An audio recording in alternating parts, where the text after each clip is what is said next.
But then the problem is you turn 18 and now you're kind of off on your own, or at least, getting there, right? And like a rock's not going to just fall out of the sky and bonk you on the head and like give you all the knowledge you need about money. Like that's not exactly how it works. And so you have to be pretty intentional about trying to figure some of this stuff out and really ask hard questions and think about it. And I think just so many people don't go through that process of even understanding like, what does it even want? Like how am I going to use money? Because it's really just a tool, right? It's like a fake made up thing that is just a tool to get us to where we want to be in life. Exactly. It is a tool, and I don't think everybody sees it that way. I didn't even feel, when I was younger, even today, I feel insecure for some reason about always having enough. Am I ever going to have enough money? I think about that. It's like a fear, and it drives me. What I learned over time, and I think this is a big takeaway for everybody, is your money does what you tell it to do. And if you don't tell it to do anything, it just disappears. It gets spent. And so you have to have some kind of a plan and a strategy to tell your money where to go, how to be saved, or how to pay off, a mortgage for a house, or whatever you're doing with that money. And so there's actually a result that comes from that money. Hey guys, and welcome back to another episode of Financial Mastery Simplified. I am your host, Jack's Crider. Today we have John on with us, and he's actually also in the mortgage space like I am, has been in for a very long time. He's a very unique and interesting guy. And so welcome to the show, John. Tell us a little bit about who you are, what you do, and why you're excited to be on the show today. Hey Jax, thanks for having me. I'm a sales director for Service First Mortgage based out of Dallas, Texas. Like you said, I've been in the business a long time, I think since 1997, which is wild. I've seen a lot of ups and downs. And, Sure. I think if I look at your show and learn about what you guys are doing, I'm really excited just to talk a little bit about money and how I think people can think about it and get their mindset around it. And even think deep about why you have beliefs you have about money. Probably those are some things that I think will be make for an interesting conversation. So thanks for having me on. Yeah, absolutely. Well, and you're so right. I mean, we talk a lot on the show about intention and, what are we trying to do? Where are we trying to go? And I think so many people, when it comes to money in general, first of all, I joke all the time that we never really get taught much about money. And so a lot of times as parents, we're not doing a really good job of like having conversations. One, because I feel like in some ways we're a little bit embarrassed ourselves that like we don't know as much as we feel like we should know. But then the problem is you turn 18 and now you're kind of off on your own, or at least, getting there, right? And like a rock's not going to just fall out of the sky and bonk you on the head and like give you all the knowledge you need about money. Like that's not exactly how it works. And so you have to be pretty intentional about trying to figure some of this stuff out and really ask hard questions and think about it. And I think just so many people don't go through that process of even understanding like, what does it even want? Like how am I going to use money? Because it's really just a tool, right? It's like a fake made up thing that is just a tool to get us to where we want to be in life. Exactly, it is a tool, and I don't think everybody sees it that way. I didn't even feel, when I was younger, even today, I feel insecure for some reason about always having enough. Am I ever going to have enough money? I think about that. It's like a fear, and it drives me. What I learned over time, and I think this is a big takeaway for everybody, is your money does what you tell it to do. And if you don't For tell it sure. to do anything, it just disappears. It gets spent. And so you have to have some kind of a plan and a strategy to tell your money where to go and how to be saved, or how to pay off, a mortgage for a house, or whatever you're doing with that money. And so there's actually a result that comes from that money. I learned it when I was younger. I would get money and I think I would have enough, and then I wouldn't understand why sometimes. And so one thing I did is I used Quicken at a really young age. And what I would do is I would pretend I would get my paychecks for the next 90 days, and I would put it all in there like I've already received it. And then I would put the bills in that I was going to spend. I was young and I didn't quite understand how I was forecasting my money. I just knew that I needed to have enough. And what that showed me was how much extra money I have. If I want to go out to dinner with my friends, do I have enough money to do that? And then I realized I was spending more money than what I really should have been, because I didn't have enough for my bills all the time. But it was like my way of budgeting, which is, kind of a different way. Forecasting it out the way I was doing it in Quicken was just a little different way And so I became my thing. I literally sit down and do it to this day. I kind of project out my money all the time. I know the balances in my accounts at any given moment. I know the dollars coming in. I know how much I make. I know where that money's going. And I've been so intentional for years about it. And I get passionate about this when I start talking to my kids or talking to their friends or even people that we're counseling in our business to, buy a house. It's like you've got to have a plan for how you're going to spend this money. Yep. I think a lot of people don't, they first of all, when we talk about intentionality with money, I think it's easy to pick some of the really big things, right? Like, I want to own a house. I want to whatever, right? And like to think intentionally about the big things. The thing that always helped me be successful with money when I was fairly young is also I set all sort of kind of goals, right? Like all sort of kind of intentions when it came to monetary, things, not just money, other kind of goals too. But I was like, I literally had a little planner, and in the back of my planner, I had all of my yearly goals, and they were a lot of really small ones and a lot of really large ones, right? So like one of my goals might have been that I had a credit card that I wanted to make sure that I got paid off or paid down a certain amount, right? And like that was very clearly lined out, and like this was my intention. I wanted to do this or whatever, right?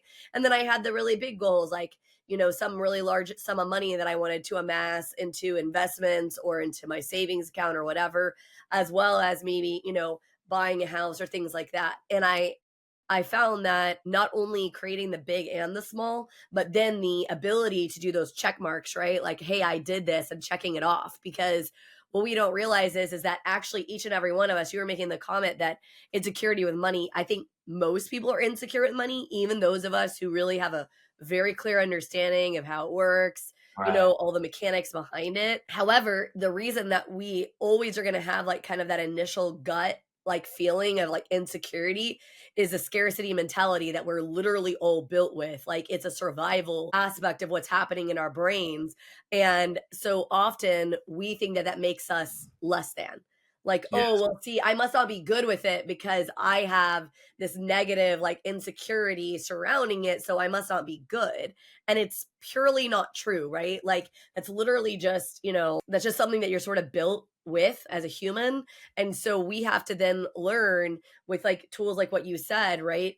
To learn to be intentional and to break this myth and to show ourselves, to give visible proof. Like, look, see, I am good with money. Maybe not at where I want to be, and that's fine, but Yes. like I am headed there, right? Yeah, I think about my kids a little bit. We kind of talk about this. I paid my kids to read The Compound Effect at a young I age love that. by Darren Hardy because it teaches you how just a little bit of money over a long period of time really adds up.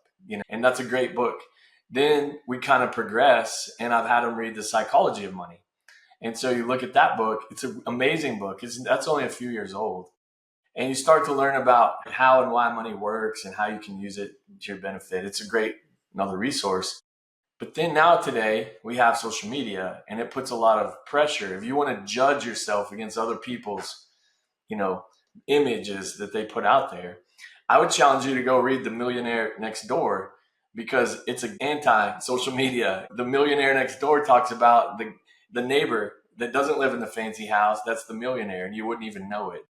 And so you can only judge yourself off your own savings, your own efforts, and what you're doing. You can't base your success off people's Instagrams. And my kids and I talk about that a lot. I seem to be referencing them a lot, but that's where my lessons are coming.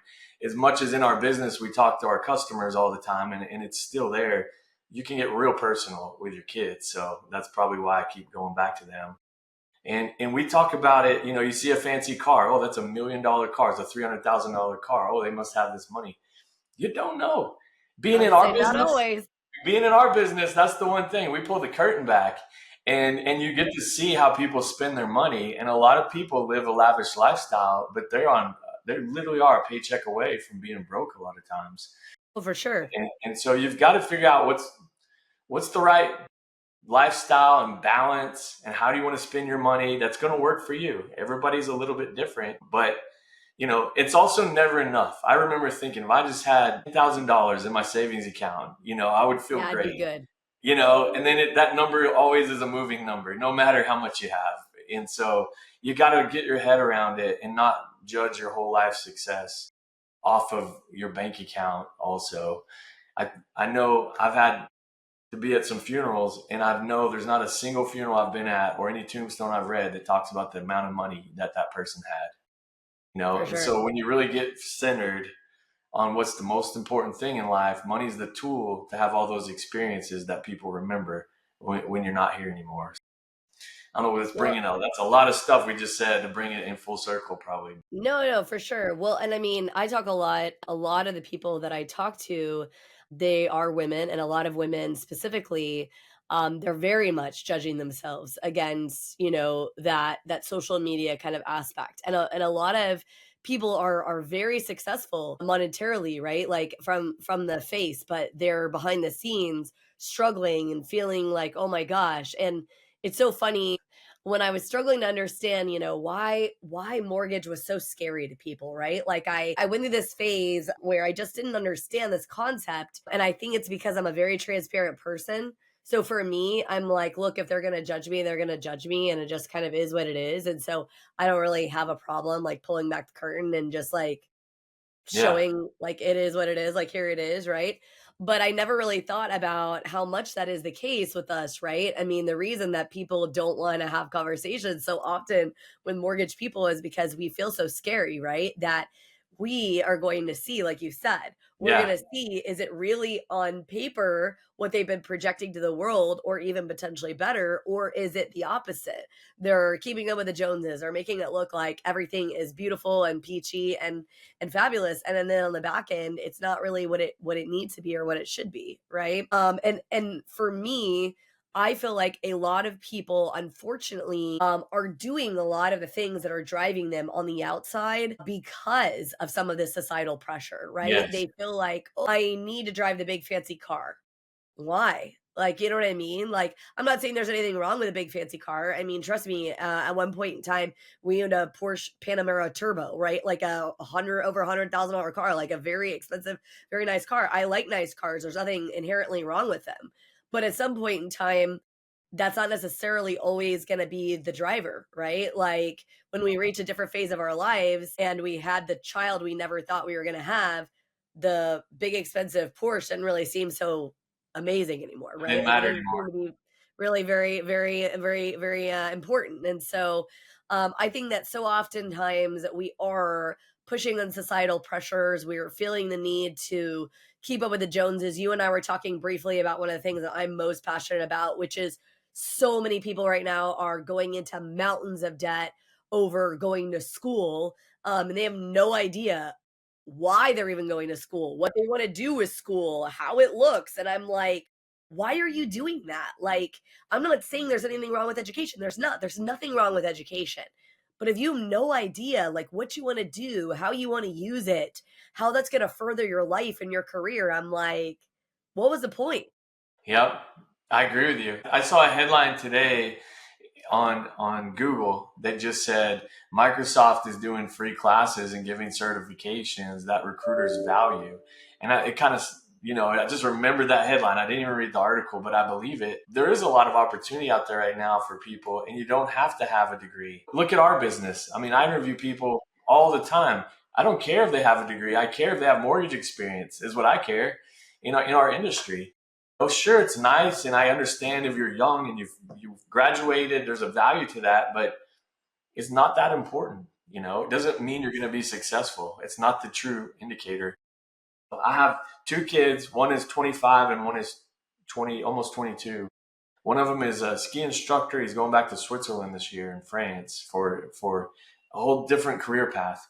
He went to school for 3 years to be an artist, a graphic designer, and went to sit down with somebody in Canada, actually, and sat there for a whole day and said, I can never do this job for 10 hours a day. When you really saw what was involved, and then the AI is kind of changing it. And so he spent probably 3 weeks soul searching. What does he want to do? And he kept coming back to ski instructor. He's like, Dad, you're not going to like what I want to do, because it's not like every parent's dream, because it feels like that would be a short term thing. But He wants to make this a career. We got behind him. We got him certified. We sent him to this ski school. He's 3 years into it and he's making a career of it, and he's going to get paid well. He's going to figure this thing out and he's not going to have a degree, but he's going to be fine. On the flip side, my daughter's going down a different path. She wants to be in hospitality and work at Disney World, and she went and got in a Disney college program. Now she's just found out, I think she's going to be the ambassador at North Texas for Disney. And so, but she's going to have a degree and she's going down this different path because that's good for her and where she's headed. That makes sense. There's an actual plan. Don't you think that the kids are going to college because they don't know what to do? And so that's just the next step. And whether it's the right thing or not, like they need to figure out sometimes where they're going instead of just spending money aimlessly because they don't know, where to go. I think that's what I see is it's just something to do until they figure it out, I guess. Well, that, and I think we as a society have told them it's the only way to reach success is that, like, without a degree, you can't reach success.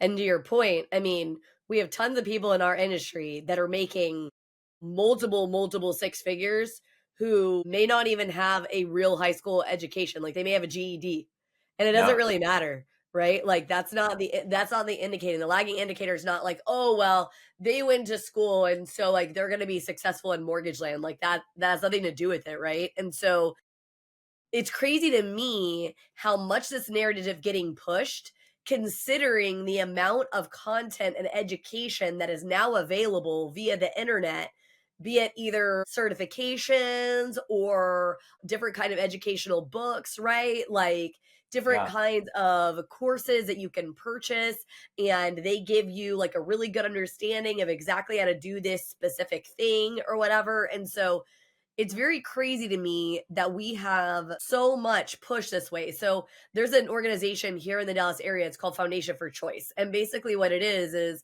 they go into inner city schools and they teach about what's the next phase. And so like how do we look at education and all these other things or whatever. And I was involved, and one of the things that I talked to my mentee about a lot is that, we looked at all of her schools that she really wanted to go to, and then we broke them all out. And then I was like, okay, now we need to look at the money. How much is it going to cost to do all of these things? Because as anybody who listens to this podcast knows, I'm very pro education. I mean, I hold a law degree, so I have over Yeah. 7 years of formalized education, right? But I also know that that costs a lot of money, right? I mean, it's very, very expensive and it doesn't always yield the results that you think it will. And that was basically my point to her is I'm like, hey, you need to pull back the curtain and kind of look at this. And when she really looked at it, she was like, oh, well, if I continue going to Dallas Community College, which is where she was going part time while she was in high school, I can get my associate's degree. I think actually the degree she wanted to get her main degree in was at Dallas County Community College. So she was like, I could get this. It'll be fully paid for with all the different grants and things I'm going to receive. And I basically can come out with zero debt, Yeah. right? For what she wanted to do. And I was like, whatever path you pick, it doesn't matter to me. I just want you to go in eyes wide open. So my encouragement to anybody listening who is considering college or has kids that are considering college, first of all, you should be having some real conversations with them about what it is they want. And you should actually listen as a parent. I know we all want our kids to be wildly successful and we all have an idea in our head, whatever that is, of what that actually is, right? Whether it be a doctor or a lawyer or an engineer or I don't know, whatever it is, right? Entrepreneur, whatever that goal is. But we should be having conversations. Good for you guys and for your son for stepping back and saying, hey, I don't really want to go down this path. Like, this is going to make me miserable. Like, I don't want to do Yeah. this, Dad. He doesn't like And it. thinking about what he wanted to do and having the ability to have that conversation with you and that you didn't tell him, no, absolutely not, right? Like, you're not allowed to go be like a ski instructor's son Right. because a lot of parents would do that too. And as parents, we shouldn't be doing that, right? Our path is not to like put the A block lot on of their a lot dream. of us want to live vicariously through our kids the life that we wanted, and Correct. you can't do that, Nope. But I have some real practical advice that I give my kids that help. One of the things I asked them to do was to reach out through LinkedIn to people that have the jobs that they want and have conversations with them. I love that. When my son was going through art school, he was reaching out to people that were the graphic artists that he wanted. And he started building a network of people that were successful. And he started asking questions. And then going into the ski instruction program, he was able to find some people that could coach him on the best certification to get, that type of thing. For sure. And sometimes you find out like the path you think is the right path may not be the right one, if you Correct. will. But I think what's been happening for my kids is they're learning to like get onto LinkedIn, because I'm a LinkedIn guy, and make these connections and like have these real conversations. And it's not only is it planting seeds for career opportunities, but it's opening the door to real conversations. And these people, they're willing to give advice and give direction, because everybody wants to help, especially if a young kid is asking. And so I just think that's an untapped, unutilized source of free information to make real connections. So No, I something very love that. practical people could do. Well, not only that, but like you said, your son sat down with somebody and saw basically what they did, and it made him realize. Like I say all the time, because of course, being a Yes. lawyer is like one of those things that I think a lot of people have in their head of like what they want their kids to do to succeed. And so there's so many young people I've had conversations with that they're like, "Oh, I want to be a lawyer." And I'm like, and I always say to them, that's amazing. That's awesome. And I'm like, first of all, understand it is a lot of education, right? And that's definitely not for everybody, first of all. And it is a lot of expense. It's not cheap to go ahead and get a law degree. Like, unless we're getting tons of scholarships, it's a very expensive, like, line of education. But I tell them, before you go down that path, before you spend all that money and do all those things, I would love for you to go work for a law firm, go and like intern there or see what kind of jobs you could hold, because they have tons of positions that you may need or want, and go see like what your options are. Because first of all, there's a lot of misnomers in the space. Number one, a ton of attorneys don't make as much money as you think they do. Okay, so if Right. you're only seeing dollar signs, like that's definitely not the reason to do it, because some people make a ton of money and some people don't make that much money, right? No different than most jobs, right? Some Yeah. people make a ton of money and some people don't make so much money. And then, like you said, I suggest that they go actually get a job there, but your suggestion is great too, right? Go shadow somebody. I mean, most people, if they're kind people, would totally let somebody shadow, right? Like Yeah. if somebody asks you or I, hey, could I come and shadow you for like a day or something like that? Or just take you to lunch and pick your brain, like I'll buy your lunch. Like any of us are going to say yes, right? Of Like we course. absolutely want to help, give information, see if we can do something. And so I think so often that you're right. Kids are going into this because they have no idea and they have resources. They just haven't really tapped them. And so for younger people listening, that's a good way. But for parents, encourage your kids to do some of these kinds of things or whatever. Because again, this goes back to money being intentional, right? We need to be intentional with how we spend it, how we save it, all of the things. And we don't necessarily need to go down the traditional path if that's not where we're being led, right? Like what's going to fit Right. our world. Stay tuned. We'll be back right after this message from our sponsors. Welcome to Financial Mastery Simplified, your go-to podcast for making smart money decisions. We break down complex financial topics into easy-to-understand advice you can use every day. Our experts cover everything from budgeting and saving to investing and retirement planning. We give you the tools to take control of your money and build the future you want. With Financial Mastery Simplified, you'll feel informed and empowered to make the best choices for your financial health. Tune in to Financial Mastery Simplified on your favorite podcast platform. Start your journey to financial confidence today. Visit us at fms.tips and fms.college for more information. Welcome to House U, where we believe in the power of education. At House U, we're more than just a brand. We're your partner in home ownership, dedicated to educating, equipping, and empowering you every step of the way. Education is at the heart of everything we do. We offer comprehensive resources designed to make home ownership simple and accessible for all. From understanding mortgage options to mastering home maintenance, HouseU provides the knowledge you need to make informed decisions with confidence. We host workshops and seminars, bringing together experts and community members to share insights and build a stronger, more informed community. Because when you're educated, you're empowered. HouseU, home ownership made simple for all. Visit our website or contact us today to start your journey with HouseU. Empower yourself with knowledge and embrace the joy of home ownership. Thanks for your patience. Now back to our conversation. Yep, I agree. I think go back to this idea of your money does what you tell it to do. In mortgage, we have a lot of expenses that move. Our insurance is going up every year like crazy. For sure. We got to anticipate that. We've got to think about car insurance. We got to think about our kids and all these things that we got to anticipate. So we've got to plan for that. Otherwise, I see so many people that are just scrambling and they're like a duck. They're calm on the surface and paddling like heck underneath the water. I've sought out a financial planner. I sit down every 6 months with he and my wife and I, and we go through every single bill.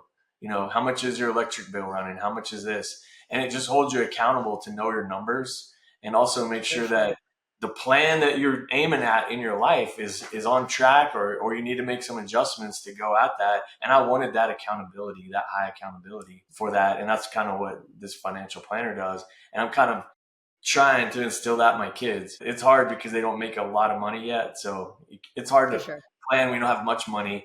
They're like, Dad, I just have enough. I barely even have enough, but they're thinking about it. And that's what matters. Even if you save $5, it's teaching you the lesson, and that will compound over time. And so I just think that's so important for people that are looking to buy a house to have a plan. Well, what I've learned is that sometimes, and I talk about this a lot, sometimes you do everything right and it still doesn't go exactly according to plan. And so being intentional with your money and having a positive mindset and really understanding who you are and why you're doing what you're doing really forces you that when life's and has these things that pop up and these unexpected things, it allows you to stay more calm. Not that you're not going to have moments of just like sheer panic or whatever. And so, John, you don't even really know my story, and I don't even think most of the podcast really truly understands. But to give you a little bit of a background, we basically bought a very expensive big luxury property, and we did it, and we found out that my daughter was coming while we were in escrow at the end of escrow. And we had this sort of series of life events that kind of transpired that put us in a little bit of a financial bind. So number one, she came 8 weeks, 2 days early. She spent 47 days in NICU. For anybody who is self-employed, you can understand and appreciate when you're full commission, like what that's going to do when you're basically taking out this huge chunk of your life, right, to go deal with this medical situation that is happening in the backdrop, right? Around the same time, mortgage started slowing. Okay. And so now we have this kind of compounding thing. And so my husband and I did the uber responsible thing. We're like, hey, we didn't necessarily ever intend to stay in this big luxury property for a huge, long period of time. We're going to go ahead and we're going to sell the property. Okay, great. So we put it on the market. Property goes under contract. We do not know if it was the buyer, the buyer's agent, or the inspector. Somebody leaves a half bath water running. It runs for 3.5 days. It does over $400,000 worth of damage to the property. My gosh. Yeah. It does. And now we're dealing with a huge scenario of 6 to 9 months of rehab, mold, like the buyer falls out. Like it's kind of a whole disaster, right? And so many people in this period of time in my life that I've been going through this crazy financial just pandemonium, right? And first of all, for those of you who think like you have imposter syndrome, hello, me too, because I teach about money, I educate about money, I help people with money, and here I am like living in not quite financial ruin, but pretty much. And I had to step back and remember who I am and where my intention is and where I'm going, and understanding that so many of the factors, maybe I didn't make every step perfectly along this path. That part is true.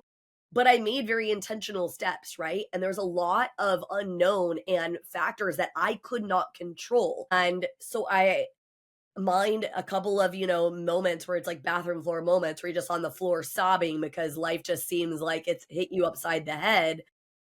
I still have also been able to step back and really say to myself, you know what? You are being intentional. You are taking the right steps forward. And that's all you can do. Right? I mean, I couldn't control any of that. There was literally nothing I could do to affect all of these different scenarios, right? Trust me, I am a classic overthinker. I have gone back and back and back to ask myself, could I do things wrong or different? Did I do things wrong? Could I do things differently? And truthfully, the answer is no. Like, I really probably wouldn't have done anything differently. And so, I need people to hear that sometimes when you're intentional with your money, it doesn't go exactly like you thought it was going to go. It doesn't Exactly. always work out the way you thought it was going to work out. And that is okay. But if you're living intentionally with your money, it is a lot more of a calm that sort of plays over your life than the constant calm on the water paddling like mad underneath. Yeah, it's so good. What a story for that. You hear about that stuff where these houses get under contract and something happens in the middle of the sale. Like, that's amazing just to think of how you have to deal with that. The realtors, literally almost every realtor I have had this conversation with is like, "That is the worst Yeah, story the I've ultimate ever nightmare. heard." And I'm like, "Yeah, I know. Welcome to my life and the crazy thing." We had one that the pipe broke between the last inspection and going to close, like in it, something like that. But you've been in the business so long that something's gonna happen and you just gotta deal with it. And you're right. Like, it's a little cliche, but I think of the word fail, first attempt in learning. If you think about that, as long as you just keep learning and you keep trying and you don't give up, you're gonna succeed eventually. It's just the pain and the struggle makes you stronger, For and sure. it's hard, but it's really hard when you're going through it Oh, and you yeah. feel like that you're by yourself and there's not going to be an end and you don't see the light to get out of this situation, and it eventually comes. I always say you find what you're looking for, and you got to go out and you just got to keep looking and it'll come. And you got to have some faith that it's going to happen, and it does. It always does. I know in my life I've had some moments too where you're not sure how things are going to come together, and it just always does. Maybe not the way you think, maybe sometimes better. You For just sure. don't know. You got to be open to that. And an overthinker is going to think this is how it needs to go sometimes. And if it doesn't go that way, then you really get off track, and you can't adjust very easy sometimes. So you got to have an open mind to get through stuff. I know this is gonna surprise you because we work in mortgage, but, prior to this entire situation, I was a bit of a control freak, pretty much I'll like imagine that. most people, right, in our Yep, space who are pretty successful, they tend to be very much. control freaks and, like, need everything to go a certain way, and I joke because my dad was, like, making this comment, and I was like, "Just so we're clear, if I thought that I had any illusion of control, if the last 2, 3 years have taught me anything, it's that there is no such thing, and so Yes. all we can control is our intention, is our thought process, is the what we're basically putting out into the world and the steps that we are taking, the aligned steps forward. And again, the premise of this podcast was built on your life, your terms, right? Because so many people feel like, oh, I'm not doing enough, or I'm not where exactly where I want to be, or whatever. Well, the truth is that getting there is like it's a process, right? And so number 1, you have to give yourself a lot of grace like in that process, Yes. right? But you also can't just be flying blindly either, right? Like you don't get on a plane and say, "Man, I hope the pilot has an idea of where we're going," right? Like you hope that he knows to look at the instruments and he's done his research and he knows how to get us to from point A to point B, right? And it's the same here with money. It's the same that you just need to think that through, right? And take the time to step back. And that I think actually is one of the hardest things is taking the time to step back. Because when you do take that time and you do take that opportunity, you're going to find that you failed at some things or that you haven't done things as intentionally as you wanted to. Or, oh my gosh, like look at all this debt that I created that I have no idea where the money went. Like I can't tell you as we're unpacking all this crap back into our house, I'm like, why did I buy all of this stuff? Oh Like I'm yeah, looking for sure. around like, what? Yes, so much, so much. I think there's something that you mentioned earlier.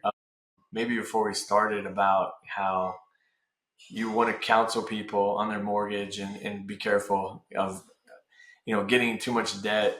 I always tell people I'm the mortgage guy that doesn't want you to have a mortgage. I want you to have a plan to pay it off, For and, sure. I've done that.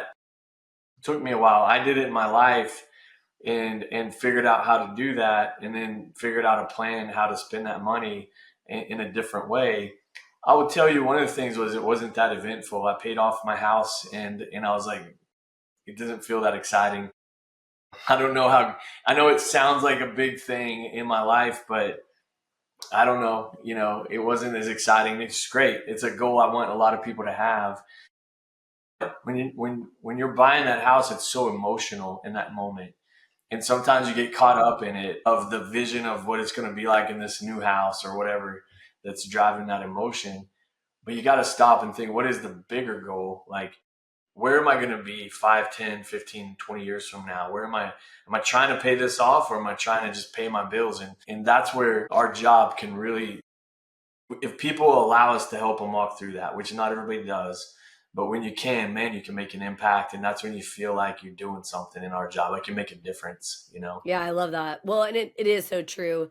I actually get super pissed off and super mad that our industry has done this total disservice, in my opinion, to the space of only making it about interest rate. And I talk all the time about, no, I mean, I'm not saying that interest rate doesn't matter. Obviously, it matters, but like, it is probably only in maybe the top five of most important factors, right? And like, I would say that the number one most important thing in our space when it comes to large debt, not just large debt in the mortgage side, but any large debt you're going to take out, is making sure that you're having a conversation with an expert, right? That actually is going to like think it through and ask you questions and challenge your viewpoints, because we challenge the viewpoint of our customers, right? Like, I'm not saying we won't give you what you want. Absolutely, we will if you qualify for it. But it's my job, it's my fiduciary responsibility to be pushing back on you, right? And saying, hey, John, like, have you thought about this? And you told me you wanted this, and this does not align with that, right? And like,